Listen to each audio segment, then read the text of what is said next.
The road behind her was nothing but a long ribbon of dust, stretching into nowhere. Clara's boots were torn at the seams, her skirt ripped where the thorns had caught her, and her throat burned from hours without water. The sun glared down mercilessly, baking the earth until it cracked.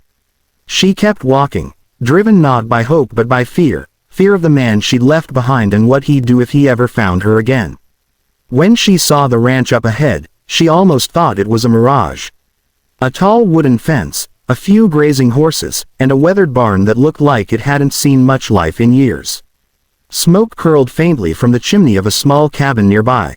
Her heart hammered. Shelter meant people, and people meant risk, but she couldn't walk any farther. She pushed through the creaking gate and stepped into the yard. The wind carried the dry scent of hay and old leather. Her legs gave out, and she stumbled to her knees just inside the barn. The place smelled of dust and horses. She pressed her back against a post, gasping, clutching the strap of her satchel as though it could keep her together. Then she heard it. Slow, steady footsteps outside. Heavy boots on dry ground. A low whinny from a horse followed by the creak of saddle leather. Her pulse quickened. When the shadow fell across the doorway, she froze. A man stood there, tall, broad, silent. The late sun caught his face beneath a weather-beaten hat, casting half of it in shadow. His eyes were unreadable, pale against the dust and sweat of a long day's work. "Please," she stammered, her voice cracking. "Please don't hurt me. I'll work. I'll do anything. Just don't send me back." The man didn't say a word. He took one slow step forward, then another. The boards under his boots creaked. His silence frightened her more than shouting ever could. She backed up until her shoulders hit the stall wall. Her fingers fumbled at her satchel. "I can clean, cook, sew, I can work hard, I swear it," she pleaded, her voice shaking. "Please, I just need somewhere to stay for the night." He stopped a few feet away. The only sound between them was the horse shifting outside, the faint clink of tack. His face softened, barely. Then, in a voice rough as gravel, he said, "You need water." She blinked, stunned. Before she could answer, he pulled a dented canteen from his belt and set it down near her feet. Then he turned and walked away toward the corral without another word. Clara hesitated, staring after him. Her hands trembled as she unscrewed the cap and took a sip. The water was warm, but it eased the burn in her throat, washed away the dust on her tongue.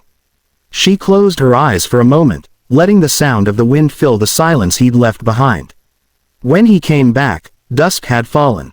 He carried a thin wool blanket and a small lantern that flickered softly in his hand. He placed them beside her and nodded toward the far corner of the barn. "You can sleep there," he said. "Safe enough." She swallowed hard. "Thank you." He didn't reply, just tipped his hat and walked away, disappearing into the dim light outside. For a long time, Clara sat there, listening to the fading sound of his boots on gravel. Something about his silence felt different, not cruel, not cold, just heavy. A man carrying his own ghosts. She spread the blanket over the hay, curled up beneath it, and stared at the lantern light dancing on the beams above. For the first time in months, her body relaxed. Exhaustion finally claimed her, and as her eyes drifted shut, the only thing she could remember clearly was the man's quiet voice, steady and kind. "You need water." And for the first time, someone had given instead of taken. The sound of roosters woke her before dawn. Pale light crept across the barn floor, touching her face with a faint glow. For a moment, Clara forgot where she was. Then the scent of hay, the weight of the blanket, and the distant lowing of cattle reminded her she was still alive and still here. She sat up slowly, her body aching but her heart lighter than it had been in weeks. Through the open barn doors, she saw the rancher already working. He was splitting logs by the corral, his movements sure and quiet. Each swing of the axe landed clean and strong, sending the split wood tumbling neatly into a pile. He worked with the same silence he'd shown last night, focused and distant, like a man who'd learned to rely only on himself. Clara hesitated before stepping outside. She brushed the hay from her skirt and ran her fingers through her hair, trying to look presentable. When he finally noticed her standing there, he didn't stop what he was doing. I can help," she said softly, her voice uncertain. He paused mid-swing, the axe buried in the block. "You said you'd work," he replied evenly. Feeds in the shed. Chickens'll be hungry. She nodded quickly, grateful for something to do. Inside the shed, she found a tin bucket and a half-empty sack of grain. As she scattered feed across the ground, the chickens clucked and flapped, crowding around her feet. The simple task steadied her shaking hands. It had been so long since she'd done something ordinary, something that didn't come with fear or shouting.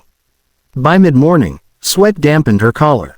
She'd fetched water from the pump, stacked hay, and mended a torn feed bag with twine she found near the tack room. When she turned, she caught the rancher watching her from across the yard. He didn't say anything, just nodded once, almost approvingly, before going back to fixing a fence post. Later, she carried him a cup of water. He took it without a word, his eyes lingering briefly on the faint bruises around her wrists. He said nothing, but she saw the tension in his jaw. "You got someone looking for you?" he asked after a long silence. Clara's fingers tightened around the edge of her skirt. "Not anymore," she whispered. He didn't press. He simply nodded, then went back to his work. Somehow, that quiet acceptance meant more than any sympathy could have. As the sun began to dip behind the hills, she cooked a small meal in the kitchen: beans, bread, and what little salt pork she found in the cupboard. The smell filled the cabin, and when the rancher came in, he paused by the doorway, hat in hand. "You didn't have to do that," he said, his voice softer than before. "I wanted to," she replied. "It's the least I can do after last night." He sat down slowly, glancing at her hands, then at the food. "You plan on leaving tomorrow?" Her heart dropped. If you want me to, I will." He looked at her a long moment, then shook his head.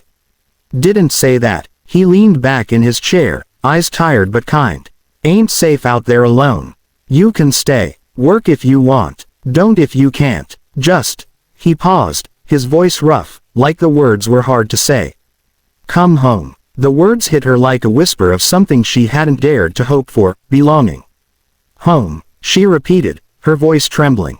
He nodded. "Ain't much, but it's honest." Tears welled in her eyes, but this time they weren't from fear. She smiled faintly, looking down at the simple meal between them. Outside, the last of the daylight faded, leaving the world bathed in gold and blue. The ranch was quiet, peaceful. For the first time in years, Clara felt she didn't have to run. He reached for his cup, took a slow sip, and said in that same steady tone, "Name's Cole." She looked up. "Clara." He nodded once. "Welcome home, Clara." And just like that, under the soft creak of the porch and the sigh of the evening wind, a frightened woman and a silent man began to find their way back to something they both thought they'd lost: a place to belong.